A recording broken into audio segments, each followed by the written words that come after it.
सोने के सबसे बड़े स्मगलर दाऊद इब्राहिम को क्या कराची में किसी ने जहर देकर कत्ल कर दिया है। इंडियन मीडिया पर दाऊद इब्राहिम की मौत के हवाले से बहुत से चर्चे थे। क्या वाकई दाऊद इब्राहिम कराची में है और इंडियन मीडिया ये प्रोपेगेंडा क्यों कर रहा है, वो तमाम तर तफसीलात आप इस वीडियो में जान सकेंगे। एक वक्त था जब भारत के सुन्नती दारुल हुकूमत कहलाने वाले शहर मुंबई पर जराइम पेशा अफराद का गलबा था। कारोबारी लोगों से भत्ता वसूल किया जाता, लोगों की जमीनों पर कब्जे होते, सोने और कीमती चीजों की स्मगलिंग होती। रोजाना की गैंग वार में कई माओं के लाल मारे जाते। इसी दौरान एक पुलिस कांस्टेबल के बेटे ने अपनी एक ऐसी दहशत कायम की जिसकी मिसाल पूरी अंडरवर्ल्ड की दुनिया में कहीं नहीं मिलती। इसने जराइम का इतना बड़ा गरवा कायम किया जो रोजाना करोड़ों रुपए की कमाई कर रहा था। इस घरवे का नाम डी कंपनी और इसका सरगना दाऊद इब्राहिम था, जो इंतहाई पुरस्कार शख्सियत था। इसकी चंद ही तस्वीरें मौजूद हैं जो बहुत ज्यादा पुरानी हैं, जिसकी वजह से कोई नहीं जानता कि अब दाऊद दिखने में कैसे लगता है। ये 70 की दिहाई की बात है। दाऊद इब्राहिम के वालिद इब्राहिम कास्कर पुलिस में हेड कांस्टेबल थे। एक कत्ल केस की नाकिस तफ्तीश की वजह से कई पुलिस वालों को मुअत्तल किया गया, जिसमें इब्राहिम भी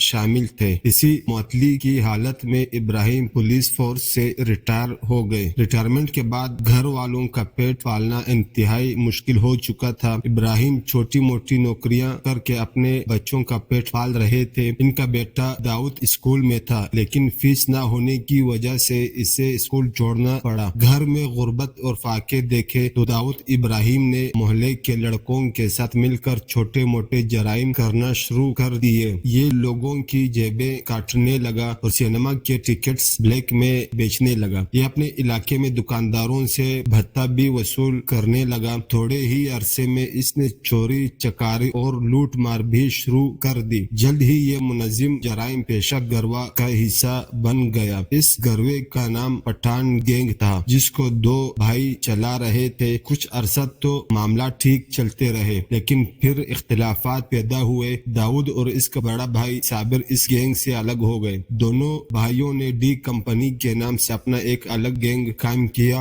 और सोने की स्मगलिंग के धंधे में घुस गए। ये काफी मुनाफा बख्श काम था, लेकिन मुखालिफ गैंग को जरा भी हजम नहीं हो रहा था। पठान गैंग को जब अपने नीचे काम करने वाले लड़के मुकाबले में खड़े नजर आए तो उन्होंने इन्हें रास्ते से हटाने का फैसला कर लिया। पठान गैंग ने हमला करके दाऊद के बड़े भाई साबिर को कत्ल कर दिया। दाऊद ने बाद में अपने भाई के कत्ल का बदला लिया और दोनों भाइयों यानी मुखालिफ गैंग के दोनों सरबराहों को कत्ल कर दिया। इसके बाद दाऊद का अंडरवर्ल्ड की दुनिया में एक नाम बन गया। ये स्मगलिंग के बेताज बादशाह हाजी मस्तान की नजर में आ गए, जिसने इसे अपनी शागिर्दी में ले लिया। यूं दाऊद इब्राहिम की सोने की स्मगलिंग की दुनिया में एंट्री हुई और वो पाप की दुनिया में मुकम्मल तौर पर दाखिल हो चुके थे। पठान भाइयों के केस की वजह से दाऊद को कुछ अरसा जेल में भी गुजारना पड़ा। जमानत पर रिहाई मिली तो ये 1986 में दुबई फरार हो गए और वहीं से अपना गैंग चलाने लगा। मुंबई में छोटा राजन, अबू सालिम, छोटा शकील जैसे कई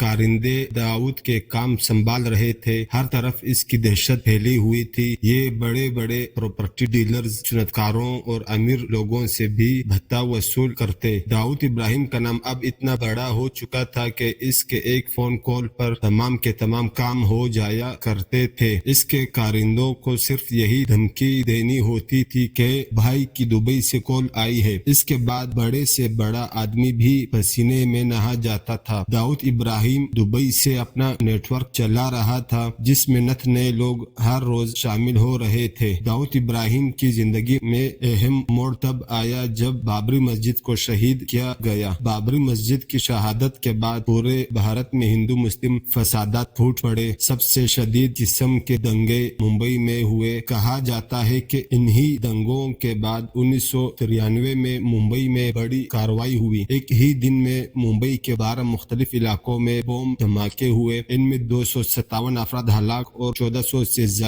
जख्मी हुए। इंडियन सिक्योरिटी एजेंसीज इन धमाकों का इल्जाम दाऊद इब्राहिम पर लगाती है। मुंबई धमाकों धमाकों के बाद जब दाऊद इब्राहिम का नाम और भी बड़ा बन गया, अब ये पूरे मुंबई के अंडरवर्ल्ड का किंग बन चुका था। किसी की जरूरत नहीं थी कि इसके सामने सर उठा सके। फिल्म सितारों से लेकर सियासतदानों और सुनतकारों तक सभी दाऊद के नाम से कांपने लगते। ये भी कहा जाता है कि दाऊद फिल्मों का बहुत शौकीन था। शायद ही दुनिया में कोई इतना बड़ा गैंगस्टर होगा जिस पर इतनी ज्यादा फिल्में बनी हो जितनी दाऊद इब्राहिम पर बनी है। दाऊद अगरचा मुंबई के अंडरवर्ल्ड का किंग रहा, इसकी फिल्मी सितारों से ताल्लुकात रहे, लेकिन इसके बावजूद इसकी बहुत कम तस्वीरें मौजूद हैं। कुछ तस्वीरें इसके शारजा में होने वाले मैच की हैं। इन तस्वीरों में अपनी मुबीना गर्लफ्रेंड अदाकारा मंदाकिनी के साथ नजर आ रहे हैं। इन तस्वीरों के अलावा कोई नहीं जानता कि डी कंपनी का बेताज बादशाह कैसे दिखता है, इसीलिए इसकी शख्सियत की पुरइसरारियत इसे लोगों की दिलचस्पी का सामान बना देती है। 93 के धमाकों के बाद दाऊद इब्राहिम दुबई से भी फरार हो गए। इंडियन हुकाम का इल्जाम है कि ये पाकिस्तान के शहर कराची में मौजूद है। इंडिया की जानिब से कई बार दाऊद इब्राहिम की हवालगी का मुतालबा भी किया जा चुका है, लेकिन पाकिस्तान इसे झूठा इल्जाम करार देता है। पाकिस्तान और इसकी एजेंसीज का मौकिफ है कि दाऊद इब्राहिम कराची में मौजूद नहीं। कुछ रोज पहले इंडियन मीडिया की हेडलाइंस में चल रहा था कि दाऊद इब्राहिम को किसी शख्स ने जहर देकर कराची में कत्ल कर दिया है। इस बात में कितनी सच्चाई है, इसके बारे में कुछ भी कहना अभी कबल अज़ वक़्त है।